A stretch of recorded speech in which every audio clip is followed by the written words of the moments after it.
मुझे याद आ रहा है प्रधानमंत्री आदरणीय मनमोहन सिंह जी का वो बयान कि without considering the merit of anything it would be disastrous Modi becoming the prime minister of India. मैं उन समय उनके बातों से सहमत नहीं था, लेकिन आज मैं आदरणीय मनमोहन सिंह से क्षमा भी चाहता हूँ अपने उस सोच के लिए, और उनकी वो भविष्यवाणी आज सत्य हो रही है। जय बजरंगबली बोलेंगे, पता नहीं इंडिया के आगे मुजाहिदीन लगा देंगे, जो नहीं बोलना चाहिए वो एक ऐसे करके इशारे भी कोई प्रधानमंत्री को करते हुए दुनिया में पहली बार देखा गया है।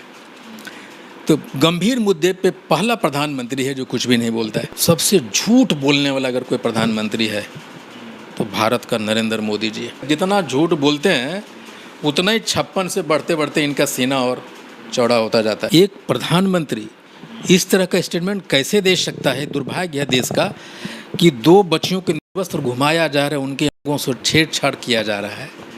उस विवश घटना को देश का प्रधानमंत्री अन्य राज्य के छोटे मोटे घटनाओं से जोड़ते हैं। मैं लगता है कि 5 बरस से कोई न्यूज़ चैनल नहीं देखता हूँ। मीडिया जो जिस तरह से चीज़ें वो कर रही थी ना लोगों की, आज अगर देश का कोई सबसे बड़ा दुश्मन है तो वो मेन स्ट्रीम मीडिया ही है, जिसको आने वाले इतिहास माफ़ नहीं करेगा। आज देखिए ना, श्वेता सिंह हो, अंजना कश्यप हो, रूबिका लियाकत हो, फ्रीली घूम सकती हैं क्या मार्केट में? 80 करोड़ जनता को जिसको 5 किलो अनाज फ्री में देना पड़े, वो देश का स्थिति क्या होगा? आप ये सोच सकते हैं कि 5 किलो अनाज देना पड़ रहा है आपको खिलाने के लिए। मोदी जी का एक बार पुनः नया फरमान आया है। हाथ में मिट्टी लीजिए, मुट्ठी बांधिए, सेल्फी लीजिए, सोशल साइट पे डाल दीजिए। कोरोना में भी सर आप लोगों ने देखा होगा कि किस प्रकार से थालियां बजवाई गई, तालियां बजवाई गई, मोमबत्ती जलवाई गई, लेकिन कोरोना का क्या हुआ, इसी पे बात करेंगे। हमारे साथ आईपी गुप्ता जी हैं, कांग्रेस के वरिष्ठ नेता हैं। सर, मोदी जी का फरमान है 15 अगस्त को लेके, फिर से आप लोग मुट्ठी में मिट्टी ले लीजिए, सेल्फी ले लीजिए और डाल दीजिए फेसबुक पर। एक्चुअली मोदी जी में एक बड़ा एक्सपर्टीज हासिल है उनको, देश के गंभीर मुद्दों से लोगों को ध्यान किस तरह से भटकाया जाए, ये उनका एक उसमें एक्सपर्ट है। और उसी का एक नमूना ये भी है कि मिट्टी उठाइए और पोस्ट डालिए। उससे क्या होगा? क्या देश की भुखमरी खत्म हो जाएगी? मणिपुर की समस्या समाप्त हो जाएगी। हमको लगता है कि दुनिया के शायद इकलौता प्रधानमंत्री होगा जो देश के गंभीर मुद्दे पे कभी नहीं बोलता। दुनिया भर की चीज़ें बोलने के लिए उनके पास है।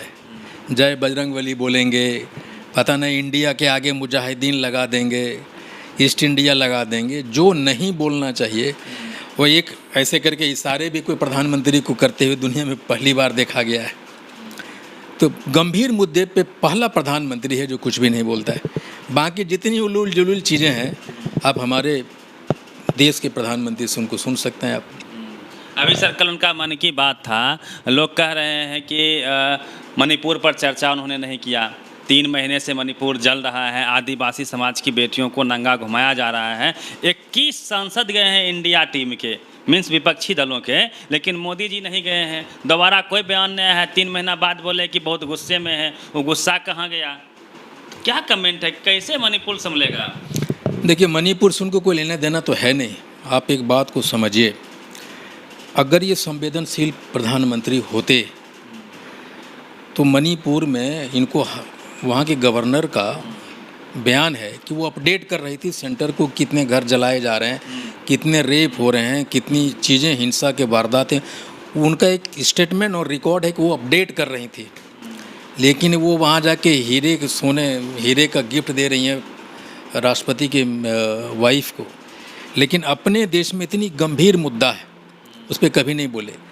इनके जो सो कॉल्ड भक्तगण हैं वो कहते हैं कि इनके एक फ़ोन से यूक्रेन और रसिया का युद्ध टल सकता है, टलवा दिया, लेकिन इनको एक फ़ोन कॉल वहाँ नहीं जाता है। आप शुरू से 9 सालों में देखिए, ये मन की बात करते हैं, मन की बात सुनते नहीं हैं। आप इनकी जो पार्टियों की मीटिंग देखिए, यहाँ जो या संसदीय बोर्ड का मीटिंग देखिए, पार्टी ये सिर्फ बोलते हैं, ये सुनते नहीं हैं। लेकिन मुझे याद आ रहा है प्रधानमंत्री आदरणीय मनमोहन सिंह जी का वो बयान जो उन्होंने कहा था कि without considering the merit of anything it would be disastrous Modi becoming the prime minister of India.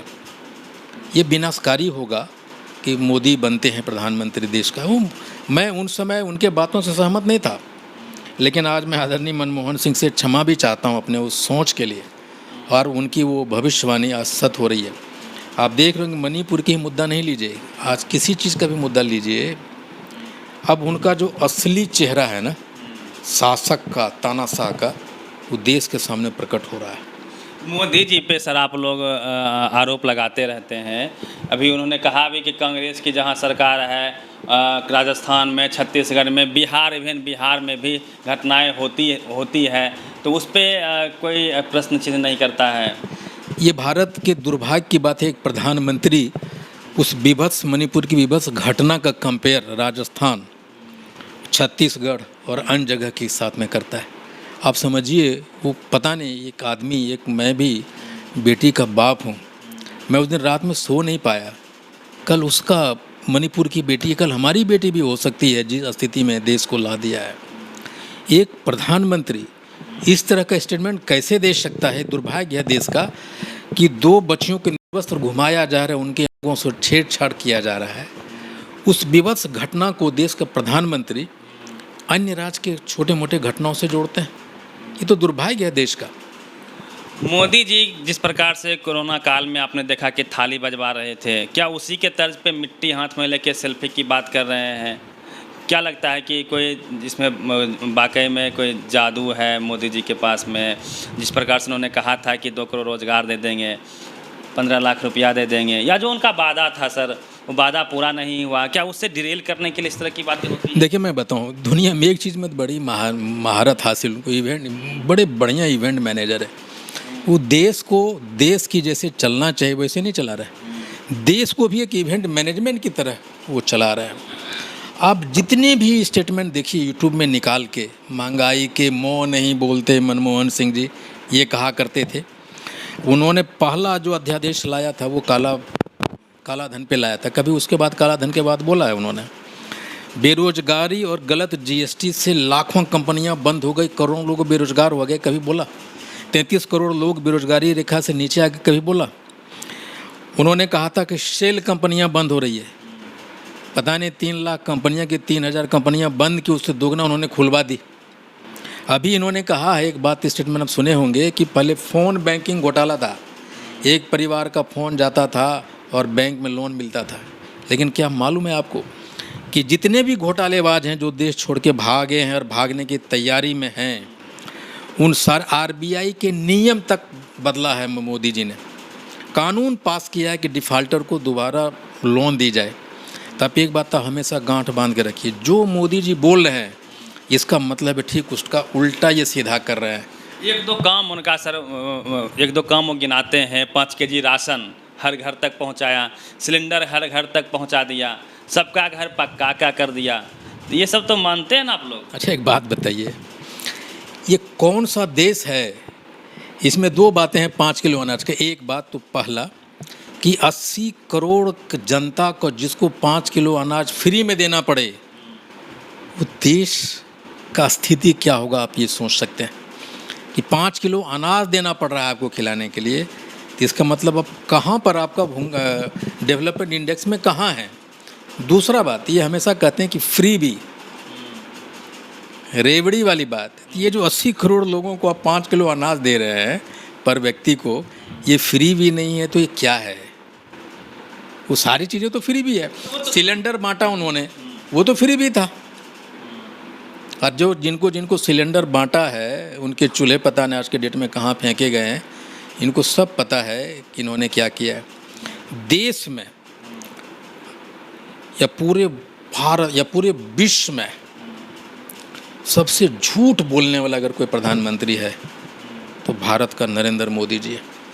ये डोनाल्ड ट्रंप 47-48 बोल के राष्ट्रपति बन गए, ये पता नहीं कितने झूठ बोल के बन गए प्रधानमंत्री, और अभी भी बोल रहे हैं। डेरिस जॉनसन, एक झूठ बोला उन्होंने संसद में, वो साबित हो गया, उनको इस्तीफा दे दिया। ये तो लगातार झूठ बोलने में जैसा लगता है जितना झूठ बोलते हैं उतना ही 56 से बढ़ते बढ़ते इनका सीना और चौड़ा होता जाता है झूठ बोलने में।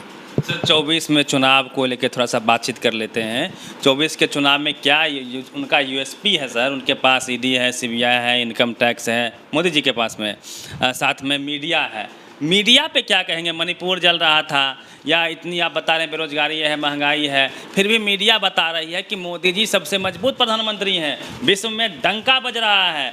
तो ये मीडिया से कैसे निपटेगी कांग्रेस विपक्ष?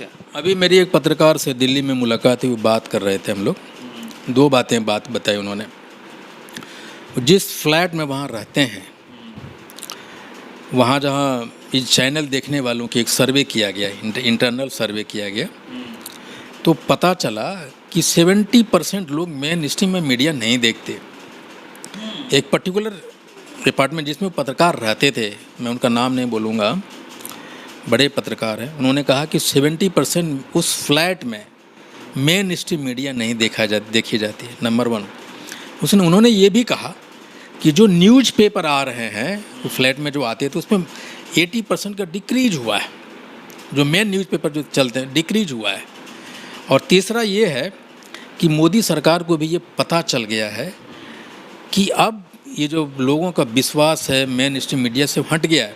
तो उन्होंने 50 यूट्यूबर के साथ एग्रीमेंट किया है और बड़े बड़े नेताओं का अब इंटरव्यू उस यूट्यूबर पे आ रहा है। तो उनको भी पता चल गया। मुझे देखिए, मैं लगता है कि 5 बरस से कोई न्यूज़ चैनल नहीं देखता हूँ। तो जो अब मीडिया जो जिस तरह से चीज़ें वो कर रही थी ना लोगों की, आज अगर देश का कोई सबसे बड़ा दुश्मन है तो वो मेन स्ट्रीम मीडिया ही है, जिसको आने वाले इतिहास माफ़ नहीं करेगा। आज देखिए ना, श्वेता सिंह हो, अंजना ओम कश्यप हो, रूबिका लियाकत हो, फ्रीली घूम सकती हैं क्या मार्केट में? कहीं बाजार करने भी जा सकती हैं क्या? वो जहाँ जाएगी वहाँ लोग उनको घेर ले रहे हैं। बहुत बड़े पत्रकार हैं, लेकिन आप देख रहे हैं पटना ही क्या हाल हुआ उनका। अभी आप ही हाल ही में देखा, हेडलाइंस के पत्रकार ने श्वेता सिंह को उन्होंने क्या बोला। और मुझे याद है जबकि 4 सितंबर में रामलीला मैदान में था, वहाँ पे चित्रा त्रिपाठी थी, किस तरह से उनको बाइकआउट किया जा रहा था। विश्वसनीयता घट रहा आप लोगों के कहने। बिल्कुल, मेन स्ट्रीम की मीडिया की वो सरकार मान रही है ना इस सारी चीज़ों को। कुछ लाख व्यूवर्स का खेल है जो टीआरपी क्या हेर मीडिया मैनेजमेंट से अब सरकार नहीं बनेगी।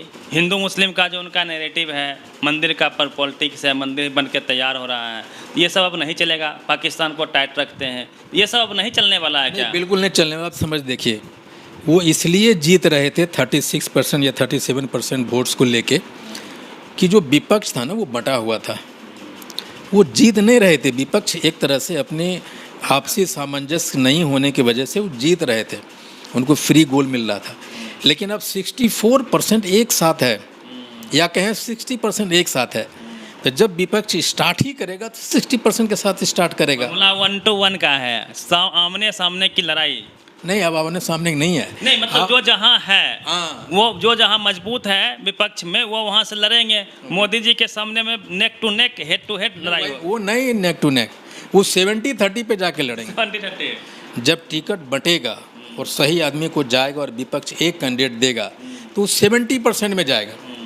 और ये 30% में, नेक टू नेक नहीं है।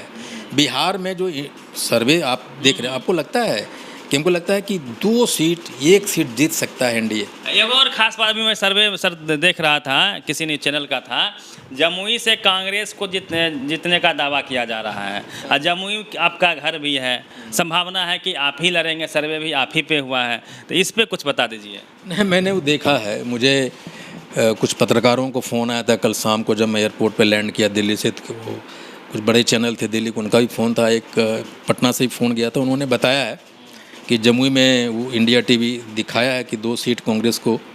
ऐसे मैं मानता नहीं, 2 सीट नहीं, हम लोग मिनिमम 10 सीट हम लोग दावा कर रहे हैं। और जितने भी सीटें हमें मिलेगी महागठबंधन में, हम सब के सब जीतेंगे। लेकिन मैंने देखा है, वो लिंक भी भेजा मुझे इंडिया टीवी के, तो उसमें दिखाया किशनगंज और जमुई हम लोग जीत रहे हैं, ऐसा एक दिखाया गया। ये आपका ये सर्वे था, इंडिया टीवी का सर्वे का है। तो ये आईपी गुप्ता जी हैं और 24 को लेके तैयारियां जोरों पे है। मोदी जी भी नए नए शिगुफे छोड़ रहे हैं। मीडिया को लेके गंभीर सवाल आईपी जी ने उठाया है। जिस प्रकार से मीडिया जो मेन मुद्दे हैं उससे अलग आपका ध्यान भटकाने का काम करती है। आप भी एक्सेस कर सकते हैं। मणिपुर 3 महीने से जल रहा है, लेकिन टीवी अखबार आपको सीमा, हैदर, ज्योति मौर्य, ना जाने ज्ञान व्यापी और क्या क्या दिखा रहा है, और आने वाले समय में हो सकता है दिखाए भी। तो मीडिया के नैरेटिव से, टीवी अखबार के नैरेटिव से बचना है, और आपको रोजी रोटी रोजगार के मुद्दे पे वोट करना है, हिंदू मुस्लिम के प्रोपेगेंडा से निकलना है, ऐसा इनका कहना था। पूरी बातचीत पे अपनी प्रतिक्रिया दीजिए। Ravi Mehta, the activist, Patna.